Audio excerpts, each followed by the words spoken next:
Bahrain से हैदराबाद आने वाली गल्फ एयर की फ्लाइट को बम की धमकी मौसूल होने के बाद सफर करने वाले मुसाफिरों में खौफ व हरास फैल गया। धमकी का ईमेल उस वक्त आया जब तैयारा फिजा में था, जिस पर पायलट ने हाजिर दिमागी का मुजाहरा करते हुए एयर ट्रैफिक कंट्रोल के ताउन से तैयारा इमरजेंसी के तौर पर रनवे पर लैंड करवाया। बाददा तैयारे को रनवे से दूर आइसोलेशन में मुंतकिल करके मुकम्मल तफ्तीश की गई। एयरपोर्ट सिक्योरिटी फोर्स और बम स्क्वाड ने तैयारा और मुसाफिरों के सामान को तफसील से जांच किया, लेकिन किसी भी किस्म का धमाका खेज मवाद नहीं पाया गया। तहकीकात के बाद ये वादे हुआ कि धमकी का ईमेल फर्जी था और कोई हकीकी खतरा मौजूद नहीं था। इस वाक़े के बायस दीगर परवादों में मामूली ताख़ीर हुई और मुसाफिरों को मुश्किलात का सामना करना पड़ा, जिस पर एयरलाइन इंतजामिया ने अफसोस का इजहार किया।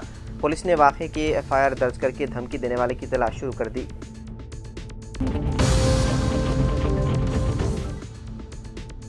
अमरीकी पुलिस की लापरवाही से हलाक आंध्र प्रदेश के कन्नूल की लड़की के घर वालों को 262 करोड़ रुपए का मुआवजा देने का ऐलान किया गया। बताया गया है कि जनवरी साल 2023 में अमेरिका के सियाटल में कन्नूल की 23 साला जानवी सड़क पार कर रही थी कि एक पुलिस से पेट्रोलिंग कार ने उन्हें टक्कर मार दी, जिसके नतीजे में वो मौके पर ही हलाक हो गई। वाक़े के बाद पुलिस अफसर डिनायल एडर ने मुबैना तौर पर कहा था कि वो मर गई, वो बहुत आम इंसान थी, $11,000 दे दो बस हो जाएगा कहकर हंसा था, जिस पर शदीद तनकीद और एहतजाज हुआ था। अब सियाटल म्यूनिसिपल अथॉरिटीज़ ने ऐलान किया है कि पुलिस की लापरवाही से जानवी की मौत पर उनके घर वालों को तकरीबन 262 करोड़ रुपए का भारी मुआवजा दिया जाएगा। यह मुआवजा इंसाफ और जिम्मेदारी की निशानी के तौर पर पेश किया जा रहा है।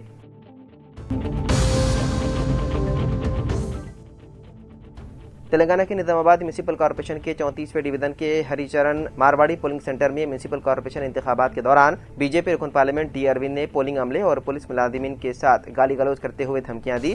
पुलिस के मुताबिक अरविंद और उनके तकरीबन 7-8 हामियों ने पोलिंग बूथ नंबर 285, 286 और 287 में दाखिल होकर स्टिल और वीडियो कैमरों के जरिए ड्यूटी पर मौजूद अमले को धमकियां दी और उन्हें खौफजदा किया। निजामाबाद वन टाउन पुलिस के इंस्पेक्टर बी रघुपति के मुताबिक अरविंद ने पोलिंग बूथ नंबर 287 के बाहर उम्मीदवारों की मौजूदगी और पोलिंग अमले से मुतालिक मालूमात पर शदीद गुस्सा जाहिर किया और उन पर धमकी अमेज अल्फाज इस्तेमाल किए। उन्होंने कहा कि अगर किसी को बाहर भेजा गया तो उसे सजा दी जाएगी। इस वाक़े के बाद टाउन वन पुलिस स्टेशन में मुख्तलिफ दफात के तहत मुकदमा दर्ज कर लिया गया और कानूनी कार्रवाई की जा रही है।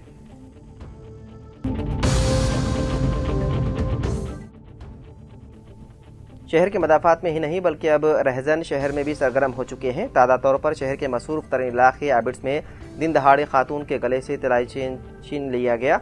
चारशंबे की सुबह 11 बजे एबिट्स इलाके में बाइक पर आए 2 रहजनों ने खातून के गले से चेन छीन ली। चेन को जोर से खींचने की वजह से खातून जख्मी हो गई। बताया गया है कि श्रेषा नामी खातून एक खानगी हॉस्पिटल में नर्स बताई गई है। वो कल सुबह अस्पताल से हॉस्टल जा रही थी कि ये वारदात पेश आई। वाक़े पर पुलिस ने मुकदमा दर्ज करके तहकीकात शुरू कर दी। पुलिस की जानिब से CCTV फुटेज हासिल करने की कोशिश की जा रही है।